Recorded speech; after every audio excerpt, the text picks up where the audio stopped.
Hello friends, welcome to this video. In this video, we are going to talk about another antimicrobial activity assay. So in the previous video, I gave a detailed video about what are antimicrobial activities, how can you do, what and all are the different methods, and I demonstrated the DISC method, and I also orally I explained you the well method also. So in this method, this is the most common method or the third most common method people use in their research work. It is called as broth dilution assay. So here what we are going to do, here also we are going to find out the antimicrobial activity of plant extracts or nanoparticles or anything you can use for this matter, and we are going to do it in the form of broth. You're not going to use any agar over here.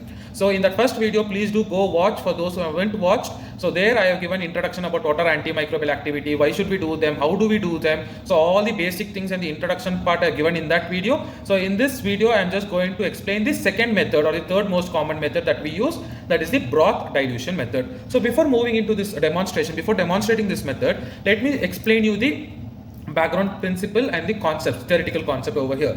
So we all know what is a broth. So broth is a liquid medium like this, so you can use any media. So here I have taken LB media. So we have nutrient agar media, Na media, PDA media, LP media. So many media is there. So most widely used media is Na and the LP. So only these two are used. So broth is nothing but it is the liquid media which is having all the nutrients and all the essential compounds for the bacterial growth. Now what do? I will add some broth culture. I will add some inoculum. Inoculum is nothing but the microorganism. So I might take the inoculum from the master plate, from the streak I can take, and I can inoculate into this, or if I am having a fresh culture like this. So this is my fresh culture. So from this I can pipette out. So if I pipette out into this media, what will happen? So you can see this turbidity. The bacteria has grown very beautifully in this flask. So from this, if I take pipette and transfer to this new flask media, so the bacteria starts to replicate and it starts to grow over here. So this is E. coli culture. When I do this, so E. coli takes about 20 minutes for the culture, and after 20 minutes it starts to replicate and it starts to grow. Now what is the principle? We are going to add our plant extract also into the broth itself. That plant extract, if it is having the antimicrobial activity, it will inhibit the microbial growth. It will not allow the microorganisms to grow. So that is what is the principle behind it. In agar, in the streak method, in the plate method, where we did the disc method and the well method, there you will find the clearing zone. Here what you will do, you are going to take the OD of the turbidity. OD is nothing but the optical density or the absorbance. So here we are going to take the OD value for the bacterial growth at 600 nanometer, because that is the absorption maximum for that. So when I take this absorption OD at 600 nanometer for this, that is the control. Control is what over here? Control is without any plant extract. So if I'm just adding the microbial inoculum into the media, that becomes my control. So for example, if this is my control, this will have an higher OD because the microorganisms have grown, they have replicated, and it will show higher OD value because it is so turbid. It will show higher OD. For example, let me take it as 1.2 or 1.5, it will show. Now, if I add plant extract to this, and then if I add the inoculum, what will happen? The plant extract that is present over here in the media, they will inhibit the replication of the microorganisms, and they will not be able to grow. So some organisms might grow, it will not completely inhibit. If it is a strong compound, if it is having a strong antimicrobial activity, then it will completely inhibit. But if so, some microorganisms will grow and its replication will be very less and its growth also will be very less.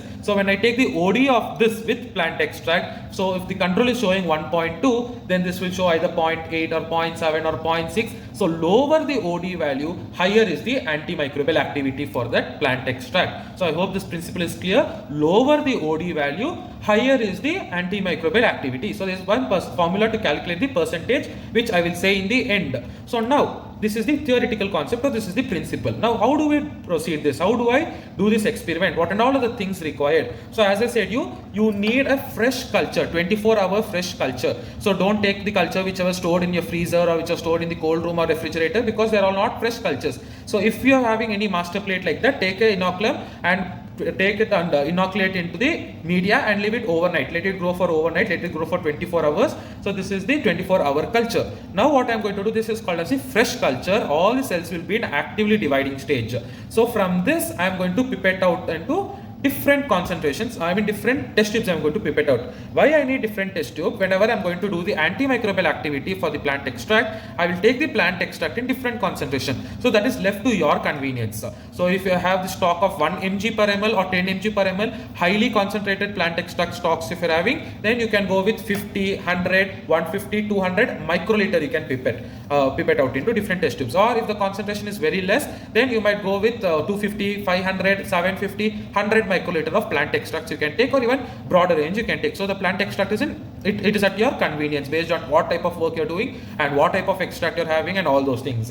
So for that we need different test tubes we need. So for example, 4 concentrations I'm taking and 1 I'll be taking as a control. So 5 test tubes I'll be requiring. So for that 5 test tubes I should get it autoclaved. So either I can make cotton plugs, I can pour media, then I can autoclave it. That is also more convenient and more easy also. Or you can autoclave the test tubes separately in a cover like this, and you can autoclave the media separately, and then you can pour this in the lab chamber, you can pour it. So that is also one method. So I prefer the first method what I said you, that is more easier and the chances of contamination is very less. So I can pour 5 ml or 10 ml in each of the test tube, and then I can get it autoclaved, and then I can store it in cold room or wherever, or I can use it immediately. So I prefer this method. So here I have already prepared the media, so I'm not going to waste it. I'm going to use the same media. So this is the autoclaved media and this is the sterilized tubes. In the lab I'm going to pour.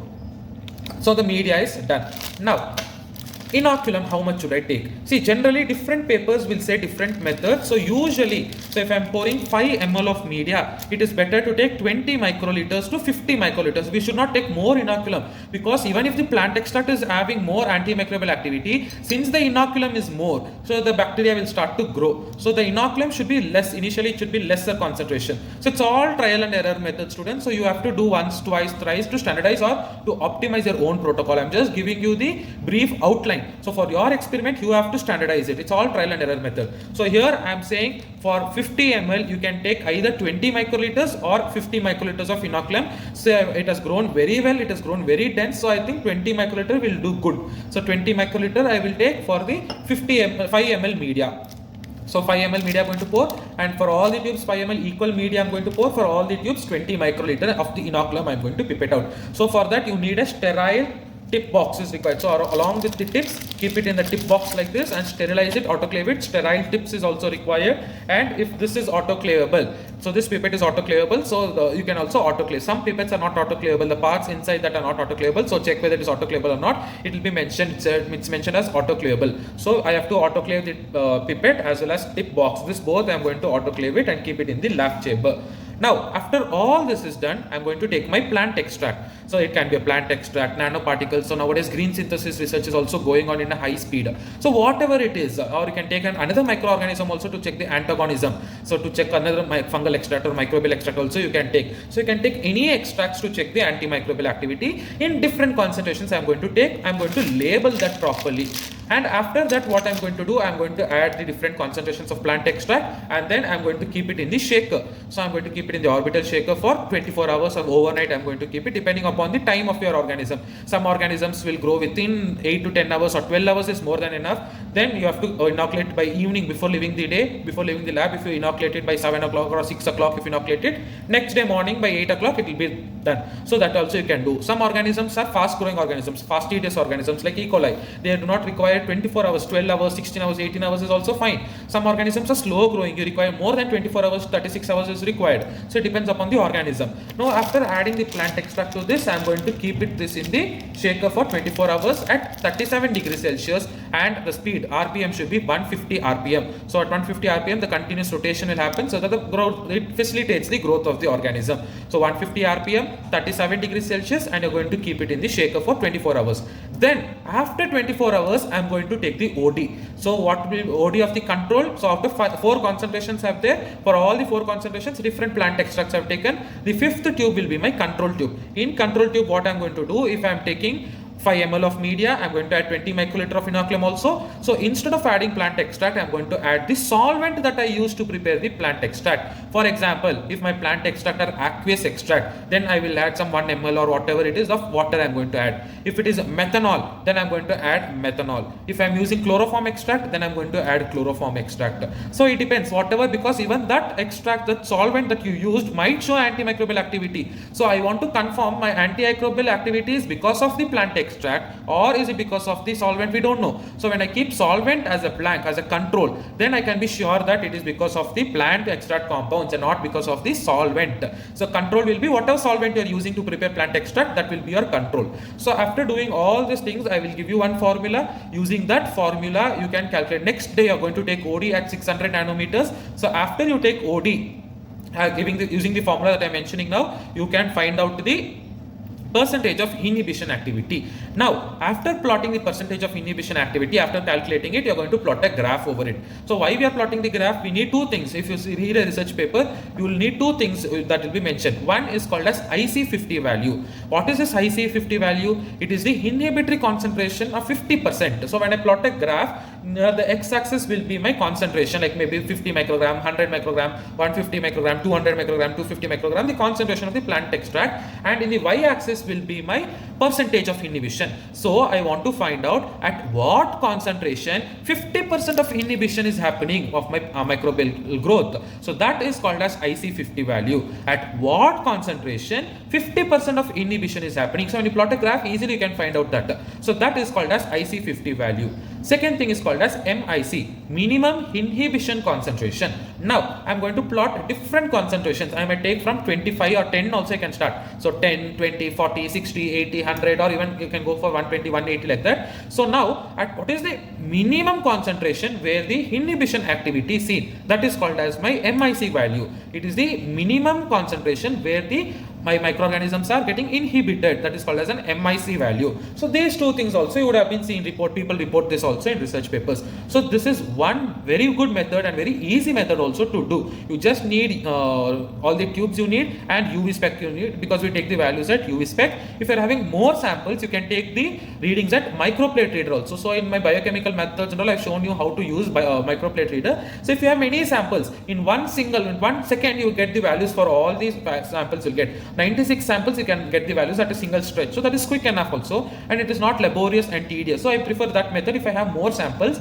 If I have less samples, I will go with UV visible spec itself. The OD will be taken at 600 nanometer. So this is all, my dear friends, the theoretical explanation for all the antimicrobial activity by the broth dilution assay. Now quickly in the lab I will show you how to do. I will demonstrate there. So I will not be able to explain everything over there because I am sitting in front of lab. I should not talk actually. Just for demonstration here and there, I will just quickly talk. So first I am sterilizing my hands and the floor of the lab. This is a mandatory step that you all should do whenever sitting in lab.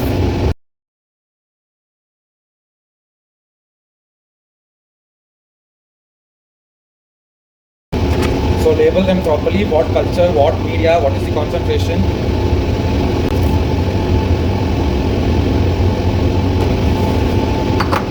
And same thing with this also. And make sure you are pouring this in front of the flame.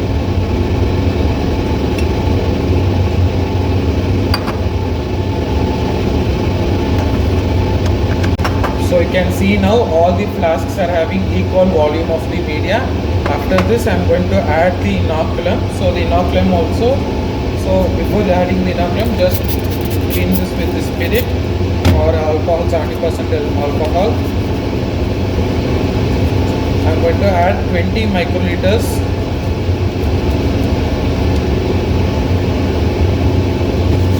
Before opening it, again spray it with 70% alcohol or spirit. So these are all the small methods to avoid contamination.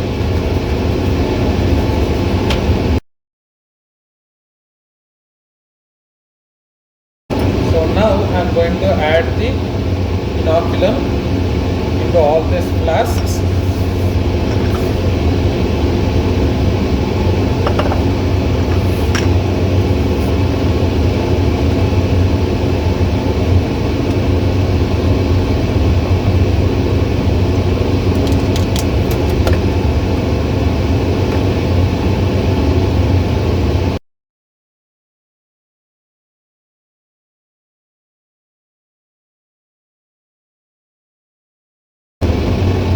So now I have added the inoculum. So after this I am going to add the plant extract. So for the control I am not going to add any of the plant extract. So I used aqueous extract. So I will be adding the water. Now let me add the plant extract. So different concentrations I am going to add.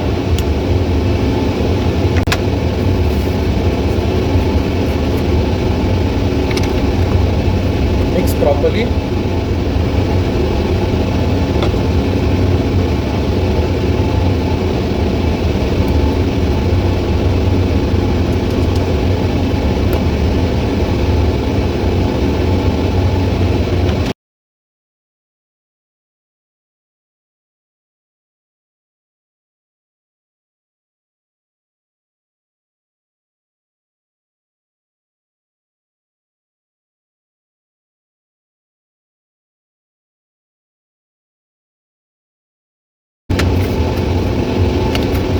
So after adding all these things, I'm going to keep this in the shaker. So I kept it in the shaker. So keep the shaker at 37 degrees Celsius and at 150 RPM. Set the program, and you're going to keep it in the shaker for overnight. So this is the formula for calculating the percentage of inhibition or the antimicrobial activity. Absorbance of control minus absorbance of sample divided by absorbance of control into 100. So into 100 is just to convert into percentage, that's all. So now, for example, if I take the control will be always having the highest value. For example, let me say it as 1.2, and I'll take different concentrations. Let me say I took 25 microliter, 50 microliter, 75 microliter and 100 microliter. As the concentration is increasing, the OD will decrease. So 25 will be just 1.1, this will be 1, and this will be 0.8, the absorbance I am talking about, and this will be 0.5. So this is all the absorbance value taken at 600 nanometers. So that has to be kept in mind. You have to take the readings absorbance at 600 nanometer, and this is the OD that I received. So this is just the theoretical, my own values I am giving just to explain you. Now if you put the percentage of inhibition and if you calculate the percentage of inhibition activity for all this, it will be around. So you can see here the percentage will be for 8.3%, 16.6, 33.3 and 58.3 percentage for this concentration. It is my own values just to explain. So whatever you got, you will get the percentage accordingly. Now we are going to plot the graph. So if I plot the graph over here, this is my x-axis. The x-axis will be concentration. So I will take 25, 50, 75, 100, 150, so much ever. So this is in concentration, either microgram per microliter or microgram per ml, so whatever it is. And this will be the y-axis will be percentage of inhibition. So when you plot a graph like this, percentage of inhibition, so percentage 10, 20, 30, 40, 50, 60 like this, you will plot a graph. Now you will get a curve like this, you will get a line like this. Then after this, to find out the IC50 value, you are going to see at 50% of inhibition, you are going to plot a line like this. If you are doing it in Excel, it is very easy. So if you just plot a line like this, and if you extrapolate it down, so it will come over here somewhere around 100 it will come. So this is the value. So at this concentration, 50% of inhibition is happening. So this is called as my IC50 value. So this is called as the IC50 value. So it is at that concentration where the 50% of inhibition is happening. So at this concentration, 50% of inhibition is happening. So that is called as my IC50 value. Now if you look at this, so I have not done the lower than this, I have not taken 10 microliter and all. So if I take a, so for example 10 concentrations if I take, so the least percentage of activity is here at 25 microliter. So this is called as my MIC value. Minimum inhibitory concentration is 25. Below this it will not inhibit. So I need to know the values and all. So after doing only I can come to know. Now for example I am just saying you, this is the least concentration at which the least percentage of inhibition is happening. So this is called as my minimum inhibition concentration. Always it will not be least. For example, here also the microorganisms might grow and the OD value will come at 1.2. So there will be no growth also. Then here if you see, this will become my least value now. So only it is not always that least concentration will show you the least inhibition. At least concentration there will be microorganism growth also, and you will not get any inhibition value. So after plotting a graph like this only, you will come to know which is the least percentage activity seen at which least concentration. That is called as the minimum inhibitory concentration. So now this is the percentage of inhibition, where absorbance of control is 1.2. Control should be always higher value than your sample value. If sample is also showing, then that means sample is not having the antimicrobial activity, then you have to increase the concentration of the sample. So I hope the demonstration was very clear, and the background principle, theoretical concepts, everything was also clear. So using this method also you can find out the antimicrobial activity. There's another method where I mentioned you the beginning of this video, well method or diffusion method, disk method. So that I have already given you I'll give you the link in the description. You can watch that also, whichever is convenient to you. If you're having more of test tubes and broth medium, if you're having, you can go with this dilution assay, broth dilution assay. Or if you're not having test tubes, you're having a lot of Petri plates and agar media, if you're having, then you can go with that. So both will give you almost similar results itself. So with the simple formula and the simple graph, within 24 hours you can get the antimicrobial activity of your plant extract. It is very good project work if you are taking this in your masters or in a PhD. So it is, I hope this video was helpful for you all. If it was really helpful, then do give a thumbs up, subscribe to my channel, and do share this link with your friends. Thank you.